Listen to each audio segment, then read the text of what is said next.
আগে শুধু শুনতাম মানুষের কাছে যে একবার এমপি হলে নাকি 14 বংশ বসে বসে খায়।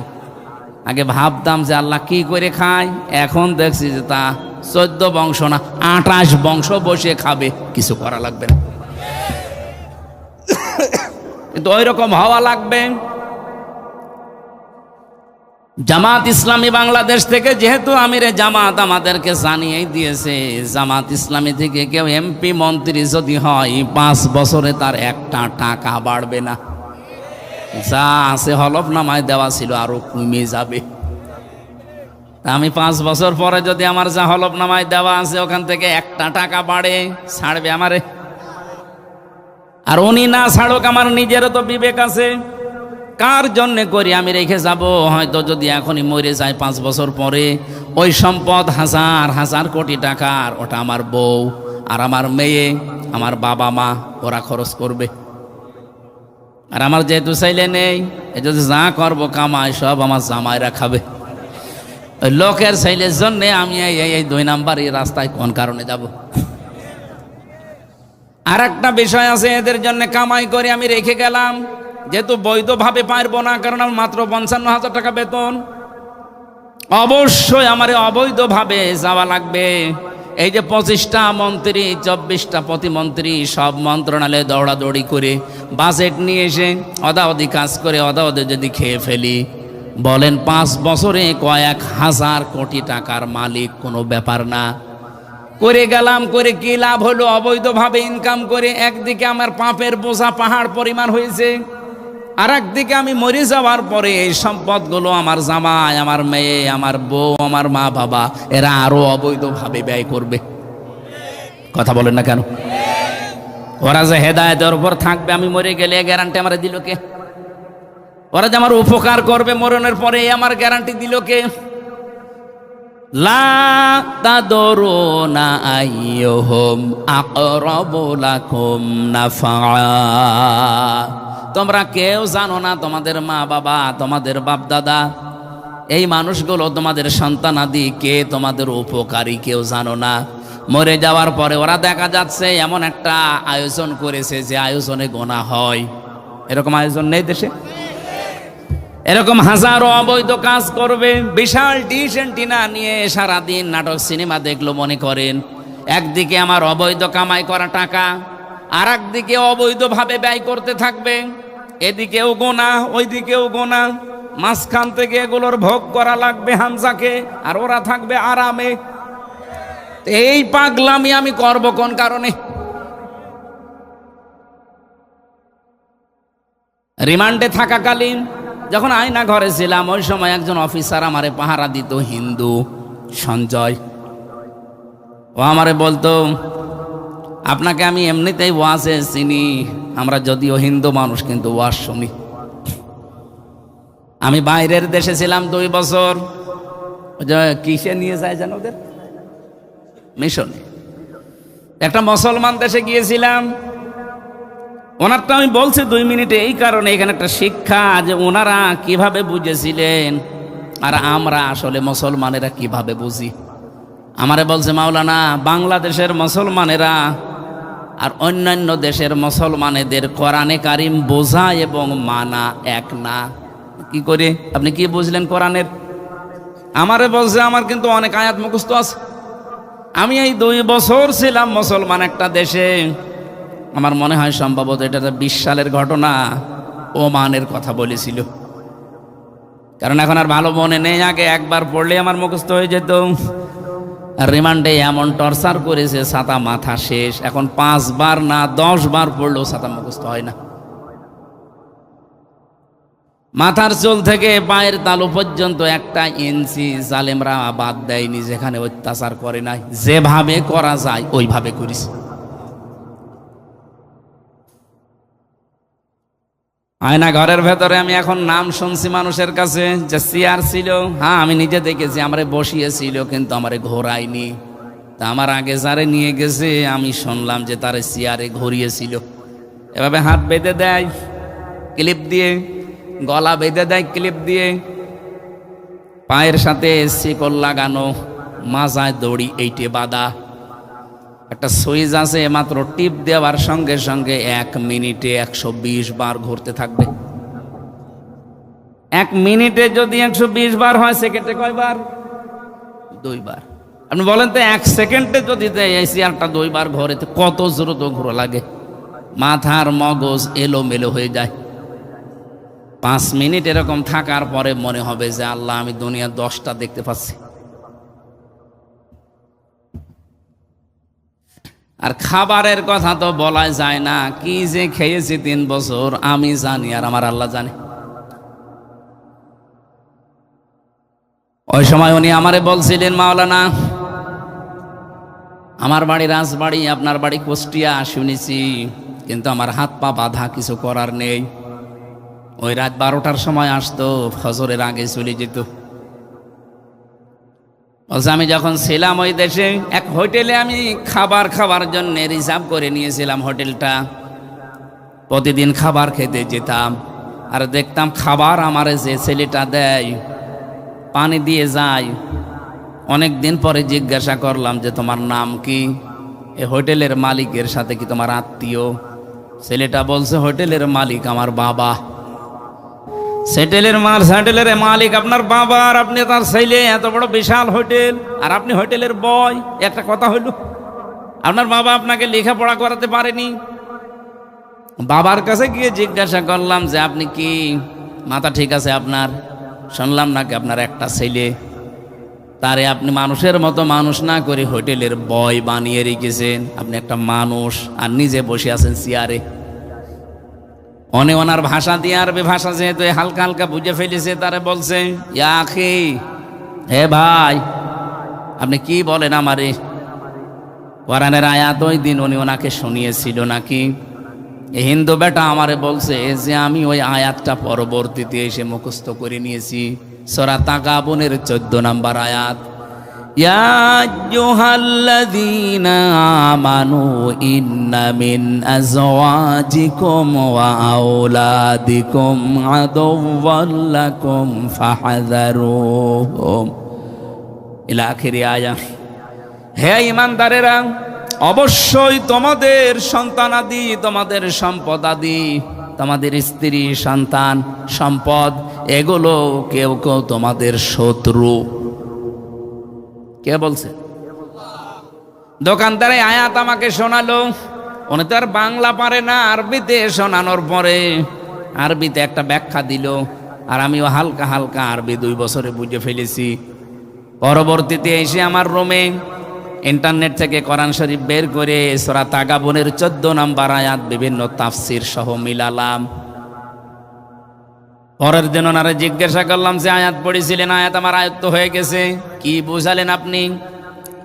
হোটেলের মালিক ওই হিন্দু লোকটাকে, এই অফিসারকে বলেছে, দেখেন আপনার তো বাড়ি বাংলাদেশে, বাংলাদেশ, ভারত, পাকিস্তান মানুষের ইমান, তাদের কোরআন বোঝা মানা, আর আমাদের এই সমস্ত দেশের মানুষের কোরআন বোঝা আর মানা একরকম না। কিভাবে? এই ছেলেটা আমি নিজে জন্ম দিয়েছি, এর ওপরে আমার 13টা দায়িত্ব আছে। এই 13টা দায়িত্বই আমি কম বেশি পালন করেছি। তার প্রথম দায়িত্ব ছিল সে হবার পরে তার ডান কানে আজান, বাম কানে একামত দেওয়া আমি দিয়েছি। এরপরে তার একটা নাম রাখা আমি রেখেছি, আকিকা দেওয়া দিয়েছি। তাকে আমি দিন শিক্ষা দেওয়ার জন্য চেষ্টা করেছি, কিন্তু শয়তানি করে শেখে নাই। এটা তার আমার জোর করার বিষয় না, অনেক চেষ্টা চালিয়েছি কিন্তু সে করে নাই। সর্বশেষ আমার যেহেতু দায়িত্ব তার একটা বিয়ে দেওয়া, সৎ পাত্রী দেখে তার আমি একটা বিয়েও দিয়েছি। এরপরে আমার দায়িত্ব ছিল তার একটা উত্তম কর্মসংস্থান তৈরি করে দেওয়া, জায়েজ কর্মসংস্থান। এখন ওর যে লেখাপড়া, ওর যে জ্ঞানের দৌরাত্ম্য, ওর যে যোগ্যতা, ওরে আমি তো ঘুষ দিয়ে কোনো ভালো চেয়ারে বসাতে পারি না। কারণ ওর যে যোগ্যতা, ওরা যদি আমি এখন 20 লাখ টাকা ঘুষ দিয়ে কোনো চেয়ারে বসিয়ে দেই, ও চেয়ার পর্যন্ত নষ্ট করবে। তো ওর জন্য আমি আমার আখেরাত নষ্ট করব কোন কারণে? আল্লাহ তো আমারে জানিয়েছে যে সন্তানাদি, সম্পদাদি এগুলো শত্রু। ফাহজারুহুম, তাদেরকে উপেক্ষা করে চলো, তাদের থেকে সতর্ক থাকবা। আমি তো সতর্ক হয়ে আছি, এর যা দায়িত্ব আমি পালন করে দিয়েছি, এখন যে তোর সংসার ওর চালানো লাগবে, আমি তো ওর পেছনে ইনভেস্ট করে কোনো হারাম কাজে ওরে আমি লাগাতে পারি না। ওর যা পড়াশোনার দৌড়, সেই হিসাবে ও হোটেল বয় হিসাবে থাকতে পারে। এই জন্য আমি চেয়ারে না বসে ওরে হোটেল বয় বানিয়েছি, যা কাজ করে খা।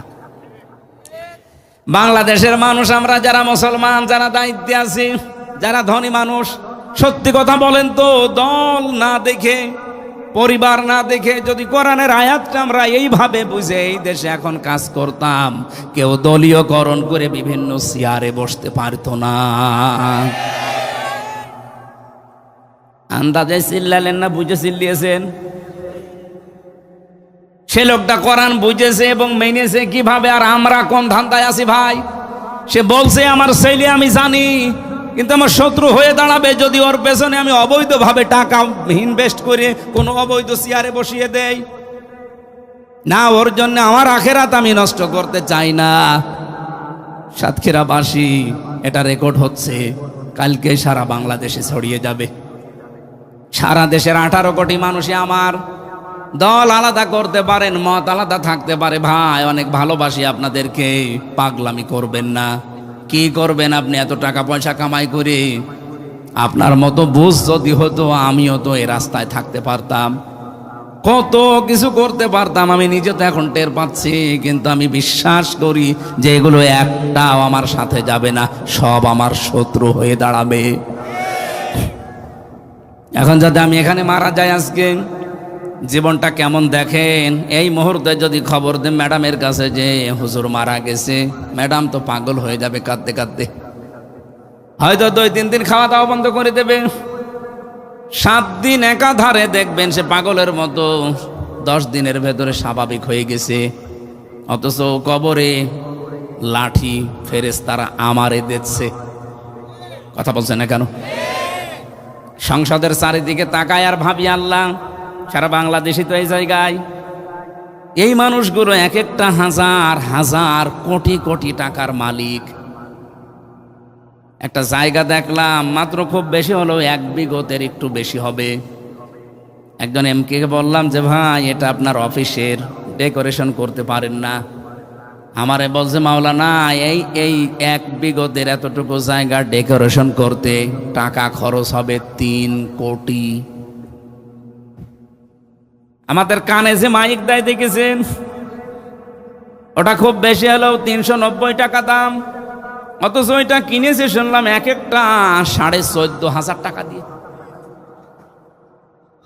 মানে 390, 400 টাকায় নাই হইলো, সেটা যদি 14,500 টাকা দিয়ে কেনে, তাহলে 14,100 টাকায় লাভ। এরকম 1টা 2টা মাইক না, ওখানে মাইক আছে 300 জনের 300টা, আরো 50টা মহিলাদের, তার মানে 350। আপনি বলেন, এটা খেলে মাইকে গেল। পর্দা কেনার কথা, দরজার জ্বালানার মনে করেন 700 টাকা দিয়ে, সেটা এক একটা পর্দায় লাগাচ্ছে 17,500। কি যে হরিলোড চলতো এতদিন। এই কাজগুলো যারাই করেছে তারাই তো হাজার হাজার কোটি টাকার মালিক। এইভাবে জনগণের মাথার উপরের এই টাকা দিয়ে, তাছাড়া বৈধভাবে একটা মানুষ 5,000 কোটি টাকার মালিক হয় কি করে আপনি বলেন? ওর কি আমার চাইতে 50টা হাত, ওর কি মাথা আরো 50টা? ও কি করেছে যে এত টাকার মালিক হয়ে গেল?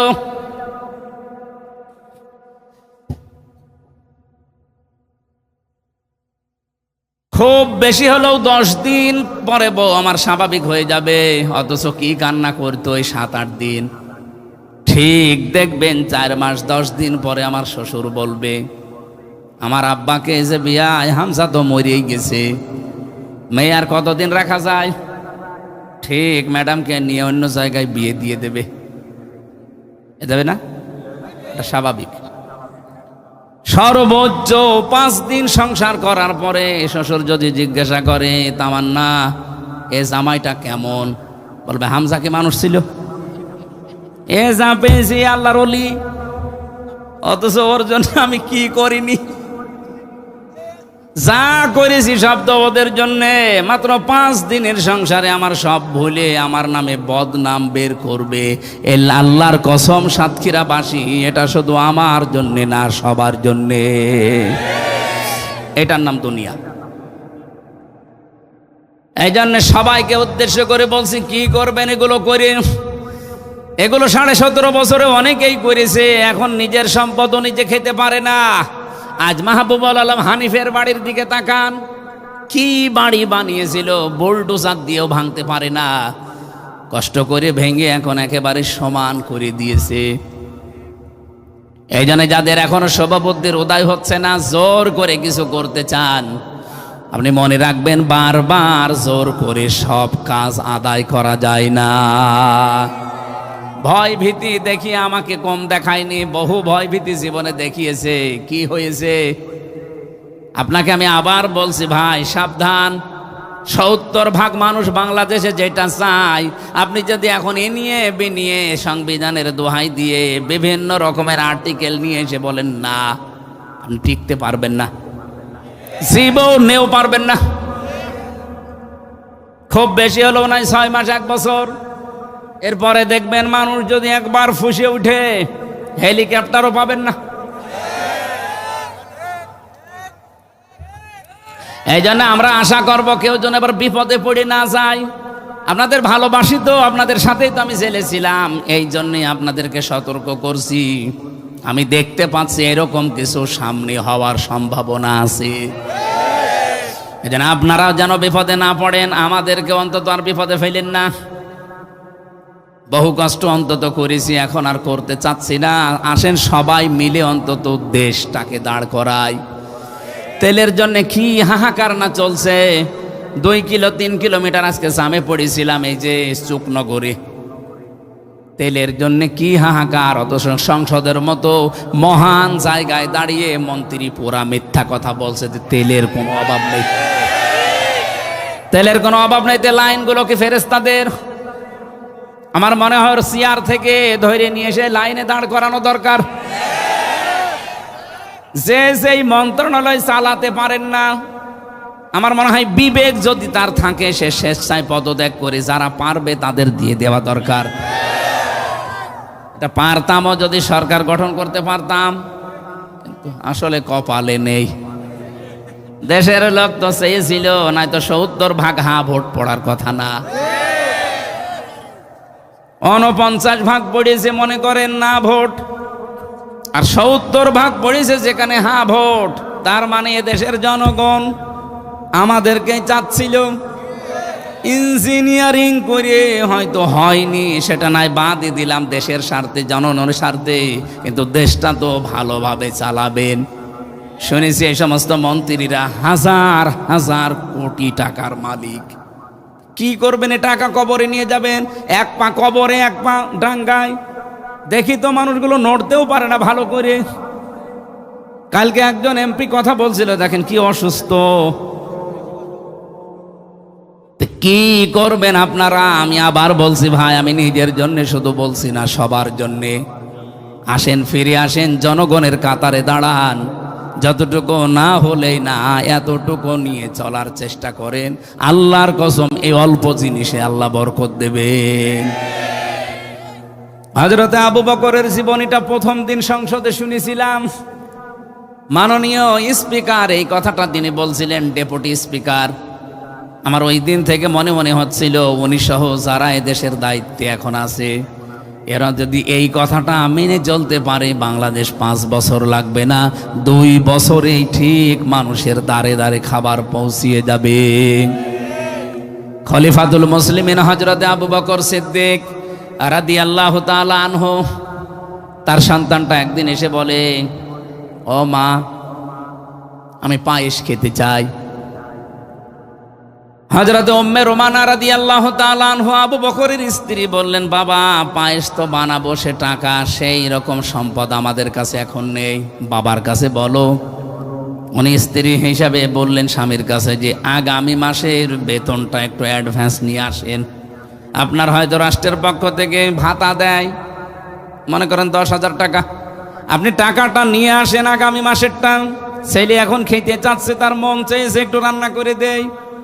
উনি গেলেন অর্থমন্ত্রীর কাছে, বাইতুল মালে যিনি দায়িত্বে আছে, বললেন আগামী মাসের বেতন আমারে দিয়ে দেন, আমার জরুরি কাজে লাগবে। বাইতুল মালে যিনি দায়িত্বে আছে উনি বললেন, খলিফা আগামী মাস পর্যন্ত সরকারে আপনি থাকবেন, চেয়ারে থাকবেন, এই গ্যারান্টি আপনারে দিল কে? জনগণ যে আপনারা আগামী মাস পর্যন্ত রাখবে, গ্যারান্টি আপনি পেলেন কোথায়? 2 নম্বরে আগামী 1 মাস আপনি দুনিয়ায় বেঁচে থাকবেন, সেটা লিখে দেন, এরপরে আগামী মাসের বেতন দেব। আমার মনে হয় দেশে যারা এখন দায়িত্বে আছে 1628 জন, এবং আমরা যারা বিরোধীতে আছি অন্তত 77 জন, সবাই যদি সরকারকে এভাবে এইটে ধরতে পারি, সরকারও টাইট থাকবে। তো পারছি কই? কারণ কোন আইন পাশ করতে হলে আমরা মাত্র 77 আর ওরা 211। স্পিকার যদি বলেন এই আইনটা আজকে পাশ করা হবে, যারা পক্ষে আছেন তারা হ্যাঁ বলেন, ও ছাতা দেখি হ্যাঁ, এত জোরে আওয়াজ হয় 211 জন, আর না বললে 77 জনে ওদের অর্ধেকও না। কিয়ামত পর্যন্ত এরকম থাকলে আইন পাশ হবে? বলেন বলেন। আমরা চাচ্ছি আগামীতে যদি সত্যি আমরা হায়ের পক্ষে 151 জনকে নিয়ে যেতে পারি, আল্লাহর কসমে দেশে কোরআনের নিয়ম নীতিগুলো একটা একটা করে চালু হলে আমাদের অভাব থাকবে না। নামাজের জন্য ওয়াজের মাহফিল করা লাগবে না, কারণ কোরআনে কারিমে আল্লাহ জানিয়েছেন, আল্লাযীনা ইম্মাক্কান্নাহুম ফিল আরদি আকামুস সালাহ, আমি যদি ইমানদারকে ক্ষমতা দেই তারা নামাজ কায়েম করবে। যদিও কালকে আমার ফলোর আছে, আমি আশা করছি কাল 7 মিনিট সময় পাবো, কাল এই 15-20 সেকেন্ডের জন্য এটা তুলে ধরবো যে মাননীয় স্পিকার, যদিও নোটিশ দেওয়া লাগে, ওটা আবার পাশ করতে হয়, তারপরও কালকে সংসদে তুলবো ইনশাআল্লাহ, যে আমাদের দেশে 92% মুসলমান আমরা রাষ্ট্রীয়ভাবে নামাজ কায়েম চাই। উনি হয়তো বলবে যারা এই পক্ষে আছেন হ্যাঁ বলেন, হ্যাঁ তো হয়তো 77 জন নাই হাত তুলবে, বাকি 213 জন না। ভেতরে ভেতরে আমি কাজ করেছি, এই 211 জনের ভেতরেও কিছু কিছু মানুষ বলেছে হুজুর তোলেন, আমরাও আছি।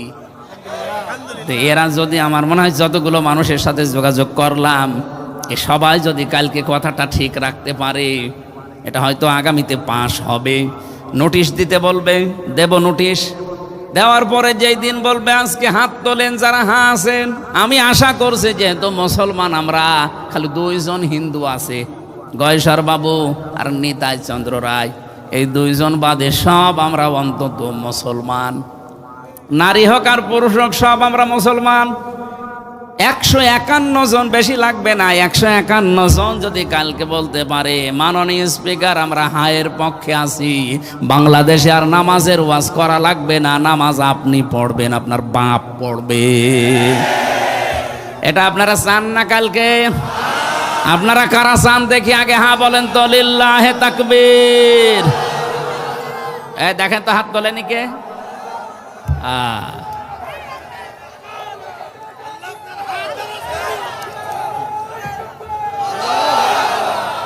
যাক, সাতক্ষীরায় নামাজ পাশ হয়ে গেল।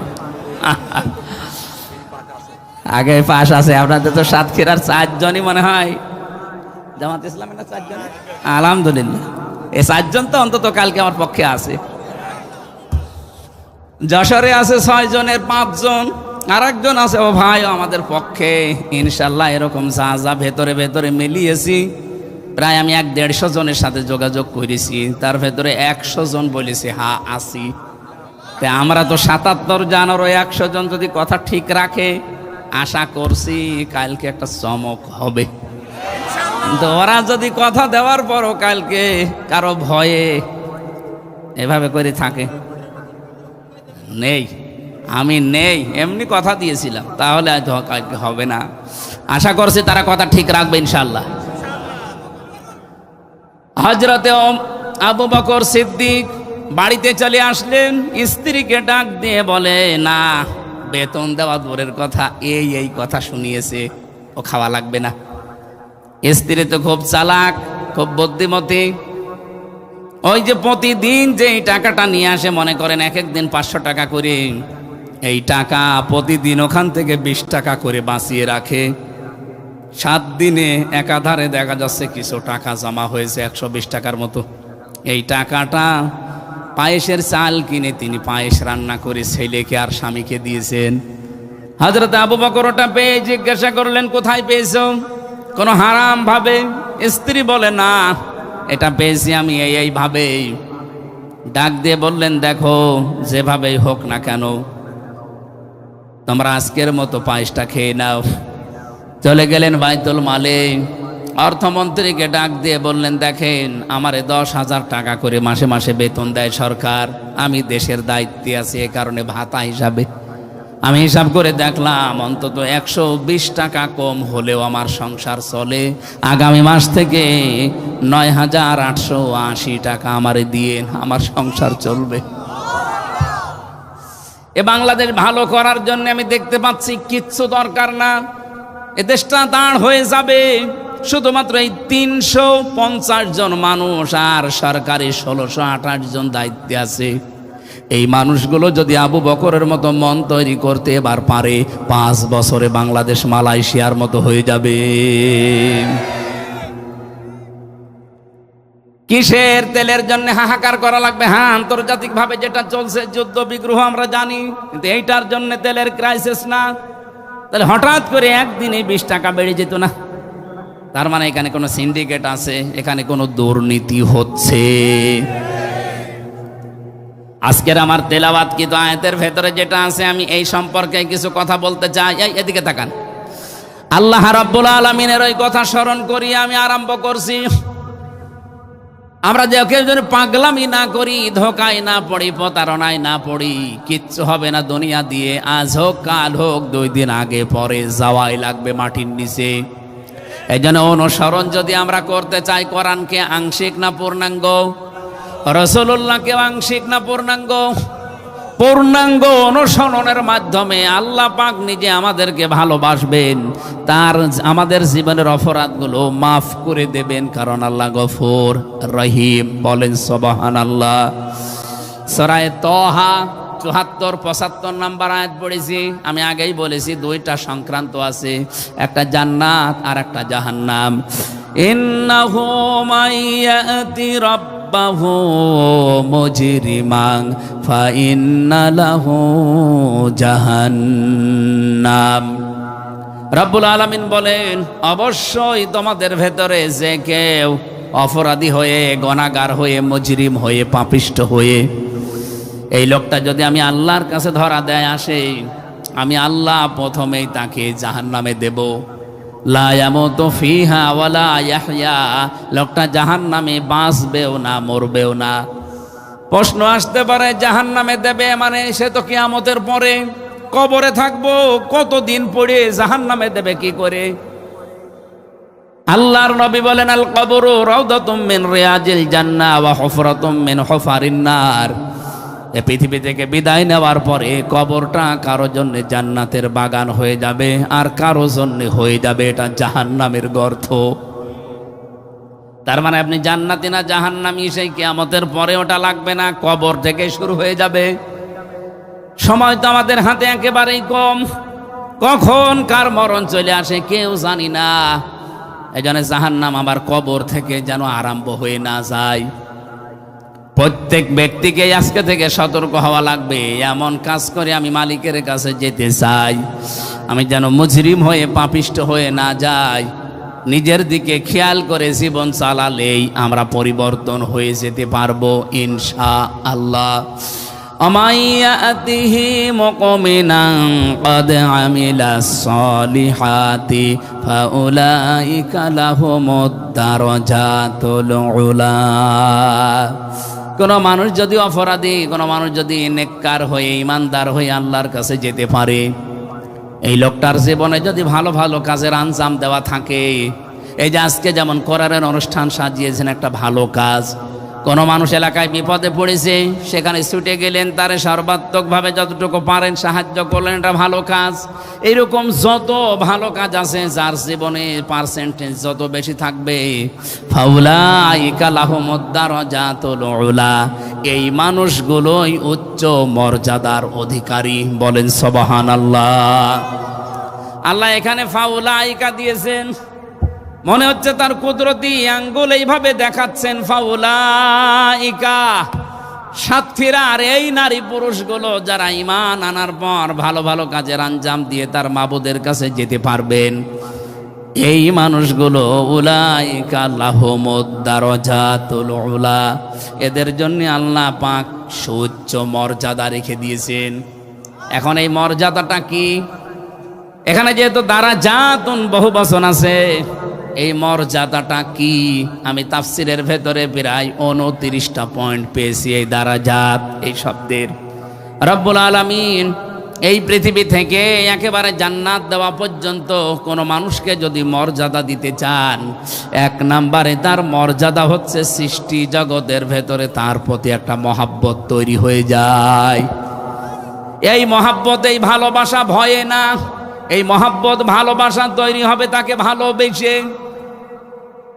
এই তথ্যটা আছে সূরা মরিয়মের 96 নম্বর আয়াতে, ইন্নাল্লাযীনা আমানু ওয়া আমিলুস সালিহাতি সায়াজআলু লাহুমুর রহমানু ওয়াদ্দা,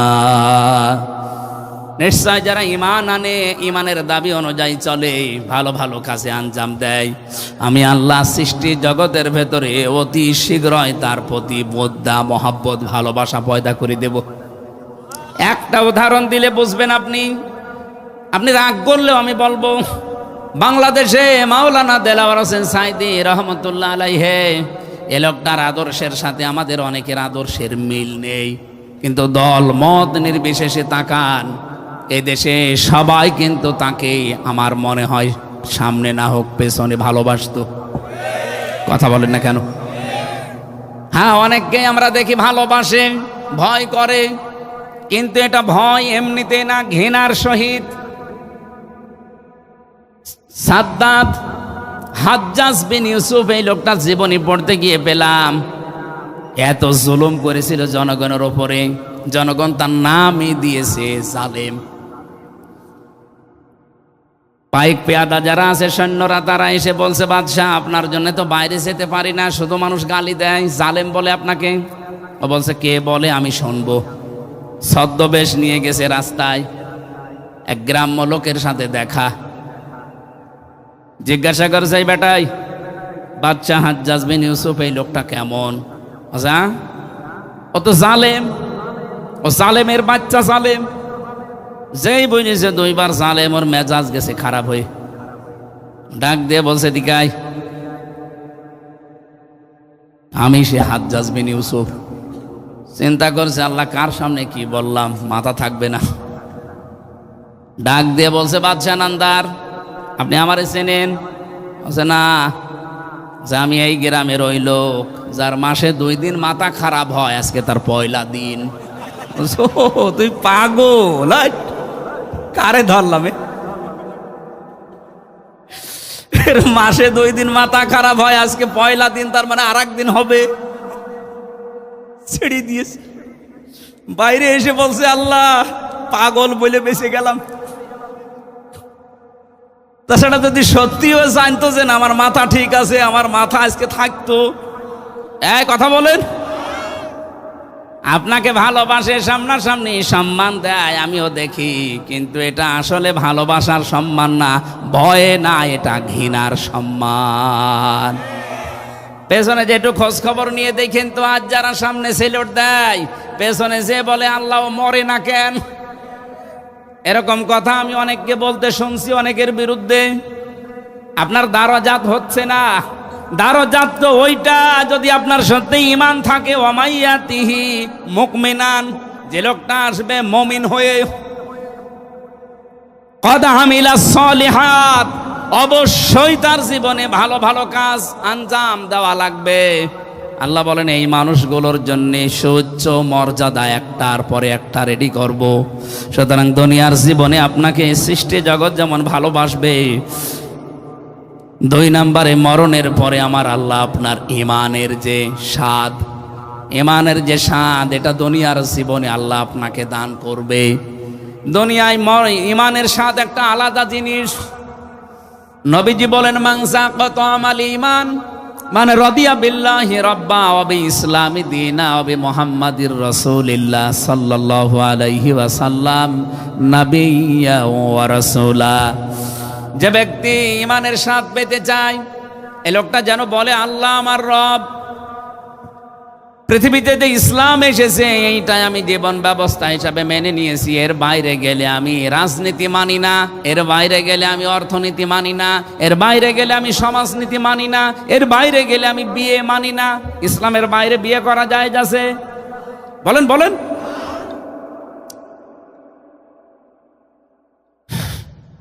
সব মিলে তার মানে আমি সিদ্ধান্ত নিয়েছি ইসলামের বাইরে গেলে আমি কিচ্ছু মানি না। এমনকি ইসলামের বাইরে যদি আমার নেতা যায় ওই নেতাকেও মানি না। ইসলামের বাইরে আমার মা বাবা গেলেও মা বাবাকেও মানি না। হ্যাঁ, তাদের হক আমি আদায় করি, কিন্তু তাদের আনুগত্য আমি জীবনেও করব না। কারণ আমার মা বাবার জন্য আমার আখেরাত আমি নষ্ট করতে পারি। 3 নম্বরে এই পৃথিবীতে আদর্শ হিসাবে আমি রসুল ছাড়া কাউকে মানি না। নবীজি বলেন এই লোকটা ইমানের স্বাদ পেয়েছে। এখন আপনি পেয়েছেন কিনা দেখেন। আপনার এই যে দারাজাত মর্যাদা, এটা আপনাকে পাওয়া লাগবে দুনিয়াতেই। 3 নাম্বারটা বলবো এবার, নাকি রাত হয়ে গেল? আপনারা থাকবেন তো ইনশাল্লাহ? এ মাহফিলটা কয়েকদিনের ব্যবধানে দেওয়া, এরা খুব বেশি প্রস্তুত নিতে পারেনি। আর ওই যে একটা মানে ধূম্র জালের ভেতরে ছিল, আসবো কি আসবো না এরকম একটা ঝামেলা ছিল। এই জন্য আপনারা যা নিয়ে এসেছেন আমি মনে করলাম দিয়েছেন আপনারা। এরপরও কমিটির এই যে সভাপতি বলছে আমাদের আরেকটু কিছু দিতে বলেন। যারা রুমাল নিয়ে যাচ্ছে 2-3 মিনিট থাকবে, 2-3 মিনিটের ভেতর ওটা শেষ করে দিন। আমরা বলছি কই আপনাদের লোকজন নেই, সাইডে লোক আছে বলে ওরা একটু ঢুকে যাক। আপনার এখান থেকে যদি আরেকটু কিছু আসে এনাদের একটু চাপ কমবে। এত বড় বিশাল আয়োজন, মেয়েদের জন্য প্যান্ডেল বানিয়েছেন? হ্যাঁ, মেয়েদের জন্য প্যান্ডেল আছে, মেয়েদেরকে আরো ডবল জায়গা দিয়েছে। যান, এটা মনে হয় মহিলা প্যান্ডেল না? কয় লোকজন কয়? যা তাড়াতাড়ি যান, এক লাইন দিয়ে চলে যান। সুবহানাল্লাহ আলহামদুলিল্লাহ লা ইলাহা ইল্লাল্লাহ, সুবহানাল্লাহ আলহামদুলিল্লাহ লা ইলাহা ইল্লাল্লাহ। এই কি আশ্চর্য! সামর্থ্য থাকলে আপনি দেন, না থাকলে বসে থাকেন, ওঠাউঠি করবেন না ভাই। লা ইলাহা ইল্লাল্লাহ মুহাম্মাদুর রাসূলুল্লাহ, আল্লাহুম্মা সাল্লি আলা। শরীফুল ইসলাম নামে আল্লাহর এক বান্দা 5,000 টাকা পাঠিয়েছেন। আল্লাহ কবুল করুন, আমিন। ওনার মা বাবাকে আল্লাহ যেন মাফ করে দেন, ওনার জীবনটা আল্লাহ সহজ সরল পথে নিয়ে আসেন। আর কেউ থাকলে এখানে আসেন, কেউ আসেন এরকম 5,000 2,000 দেওয়ার মতো যদি কেউ থাকেন। এই এলাকা কি গরিব নাকি? একেবারে বর্ডার এলাকার মানুষ তো গরিব না, এদের তো একেবারে দাদা বাবুদের কাছ থেকে অনেক কিছু আসে। নাকি সব বন্ধ বর্ডার? হ্যাঁ, বর্ডার বন্ধ, এই জন্যই আসতেছে না। সুবহানাল্লাহ। আর কেউ থাকলে বলেন ভাই, এখানে দিয়ে যাবেন হয়তো, অথবা নাম লিখিয়ে যাবেন। এদের অর্থনৈতিক ঘাটতি আছে বলে ওনারা বলছেন, না ওয়াজের ভেতরে বলতো না। সম্মানিত মা বোনেরা যারা যাচ্ছে আপনাদের কাছে, ছোট ছোট বাচ্চারা হয়তো গেছে, আপনাদের সাধ্য মতো তাদের কাছে দিয়ে দেবেন। 1 বৈশাখ পালন করতে পারবো কিনা লিখেছেন। 1 বৈশাখ মানে কি? ওই হিন্দু সংস্কৃতি যা আছে ওইটা নিয়ে আপনি আনন্দ করবেন, ওর নাম 1 বৈশাখ না। আমি 1 বৈশাখ পালন করেছিলাম। আমি রাত 3:30টার সময় উঠে 2 রাকাত নামাজে 2 পারা কোরআন শরীফ পড়েছি। এরপরে মোনাজাত করেছি প্রায় 20 মিনিট। বলেছিলাম গতটা একটা বছর পার হয়ে গেল, কি করতে পারলাম না পারলাম জানি না। এই বছরটা অন্তত তোমার ইবাদতে এবং আরও যেন বেশি বেশি ভালো ভালো কাজে আঞ্জাম দিতে পারি মানবতার জন্য, এই তৌফিক দিও। এর নাম পয়লা বৈশাখ। আপনার পান্তা ইলিশ খাওয়া লাগবে একদিন সারা বছরের ভেতরে, এসব পয়লা বৈশাখ নাই। তো হিন্দুদের কালচার এটা, বাঙালির নাম করে মানুষ এই কালচার চালু করেছে এই দেশে। আরও যে সমস্ত বিষয়গুলো সামনে নিয়ে এসে মানুষ পালন করে, মেয়েদেরকে সামনে দিয়ে না, এগুলো পয়লা বৈশাখের নামে অপসংস্কৃতি, এটা ভুলে যাওয়া লাগবে। মুসলমানদের অনেকগুলো সাংস্কৃতিক বিধান কে বদরুজ্জামান ভাই, তার মা বাবা অসুস্থ, আছে 500 টাকা পাঠিয়েছেন, আল্লাহ কবুল করুন, আমিন। সম্মানিত মা বোনেরা, আপনি আপনার স্বামীকে দ্বীনের পথে চলার জন্য সর্বাত্মক সহযোগিতা করবেন। আমি দেখেছি আমার ম্যাডাম আগে যে চাহিদা ছিল, এমপি হওয়ার পরে ওর চাহিদাও বাড়তেছিল। বলছে আমি এখন এমপির বউ আর বাড়িতে কাজের লোক। আরে কাজের লোক, আমি নিজেই কাজের লোক, কাজের লোকরা টাকা পাবো কোথায়? এমনকি আমার মেয়েদের 3টা মেয়ের তো 2টা একটু বড় হয়ে গেছে, ছোট হতো 1.5 বছর। এ তো শুনে বসে না, ওই 2টার একটু চাহিদা দেখছি বাড়তেছে। আমার চাচারা, আমার আত্মীয় স্বজন মনে করছে যে এ মনে হয় সে সালমান এফ রহমানের মতো আছে না, সে এমপি, সে এমপি না, একেবারে মাটির মতো থাকতে চাই। ভাই কারো জন্যে, সেই স্ত্রী হোক মা বাবা হোক, কারো জন্যে আমার আখেরাত আমি নষ্ট করতে চাই না। অত পাগল শামসুদ্দিনা। এই জন্যে আমি চেষ্টা করছি অন্তত টিকে থাকার, ভালো পথে থাকার। যা আসবে, যেহেতু বাজেট সবার জন্য সমান, সব আমি জনগণের কাছে একেবারে একটা টাকাও কম না ওইভাবে পৌঁছিয়ে দেব। দায়িত্ব 5 বছর এভাবে পালন করলে আমার মনে হয় আমাদের কুষ্টিয়ার উন্নয়ন হবে ইনশাল্লাহ। বিরোধী দলে যারা আছে, বিশেষ করে সরকারি দল যারা এখন, ওনারা যে মানুষগুলো তারা এখন হেল্পফুল, তারা সাহায্য সহযোগিতা করছে, আমাদের সাথে মিলে কাজ করছে। সারা বাংলাদেশে আমরা এই চিত্র দেখতে চাই। হাজারো পরিবারে স্বামী খারাপ হওয়ার পেছনে দায়ী তার সন্তান আর বউটা। এদের চাহিদা পূরণই হয় না। অথচ এই মানুষগুলো যদি ফাতেমাতুজ জোহরাকে অনুসরণ করে যে দুনিয়া কি হবে, আজকে কালো তো মরে যাবই, আমরা আখেরাতের পুঁজি আগে একটু তৈরি করি নেই। কারণ আমার ইমান যদি খাঁটি হয়, আল্লাহর কাছে যেতে পারলে আমার মর্যাদা দিনের পর দিন আল্লাহ বাড়াতেই থাকবে। কবরে কোটি কোটি বছর শুয়ে থাকবো, ওখানে আল্লাহ আমার নিয়ামতগুলো বৃদ্ধি করতে থাকবে। ওই আসল জীবনের কথা একটু চিন্তা করি, দুনিয়ার এই জীবনকে একটু চাহিদা একটু কমিয়ে দেয়। আল্লাহ আমাদের তৌফিক দিন, বলেন আমিন। সবার জন্য দোয়া করছি। কালকে 10টার ভেতরে 9:30টায় হাজির হওয়া লাগবে, 12টা বাজতেছে। মোনাজাতের মাধ্যমে আজকের মতো শেষ করলাম। 1 তারিখে টার্মিনালে মাহফিল আছে। এখান থেকে টার্মিনাল কত দূর? টার্মিনালে না, ওইটা মেলা দূর তো, 12-13 কিলোমিটার বলছে। ওই জায়গায় যেন কথা হবে ইনশাল্লাহ। আল্লাহুম্মা আমিন। রব্বানা আতিনা ফিদ দুনিয়া হাসানা ওয়া ফিল আখিরাতি হাসানা ওয়া কিনা আযাবান্নার। রব্বুল আলামিন, সাতক্ষীরা জেলার সদর থানার দিকে একটু তাকাও। খলিলপুর, খলিলনগর এলাকাবাসী তোমার কোরআনে কারিমের অনুষ্ঠান কত সুন্দর করে সাজিয়েছে। এটা 1 বছর পরে একবার করে তারা। হাজার হাজার বান্দা বান্দি মিলে দলমত নির্বিশেষে বাড়ি ঘর ছেড়ে এই ময়দানে বসে আছে।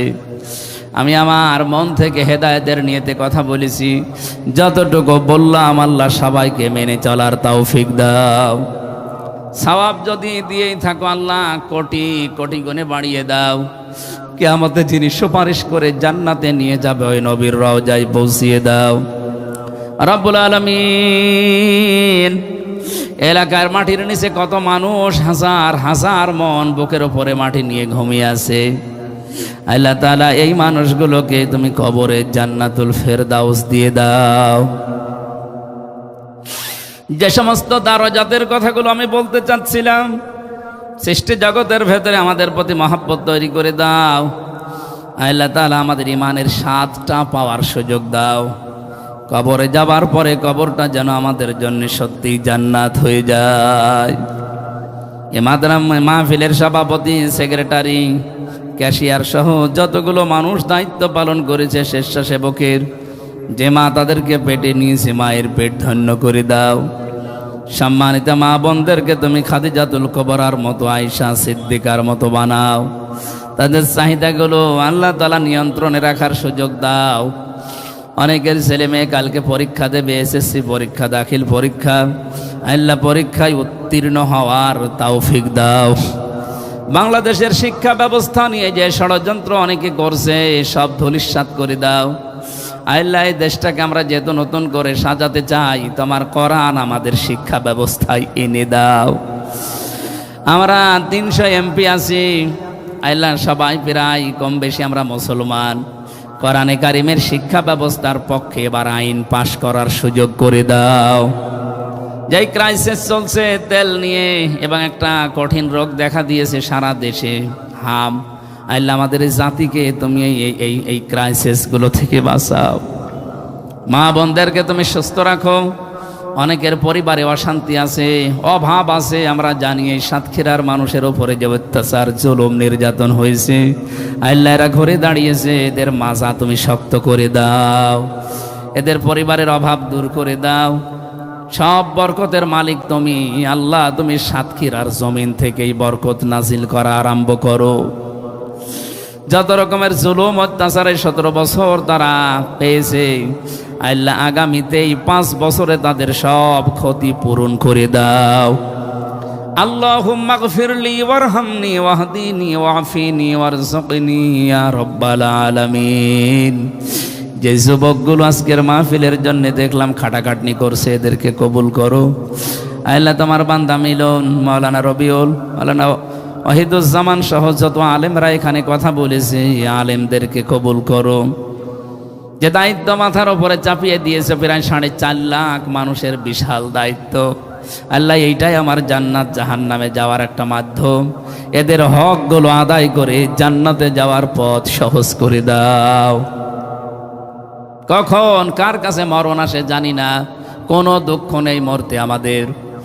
রব্বুল আলামিন, তোমার কাছে পাপিষ্ঠ হয়ে যেতে চাই না, মুমিন হয়ে তোমার দরবারে যেতে চাই। আমাদের মর্যাদা দারাজাতুল উলা তুমি আরো দিন দিন বৃদ্ধি করে দাও।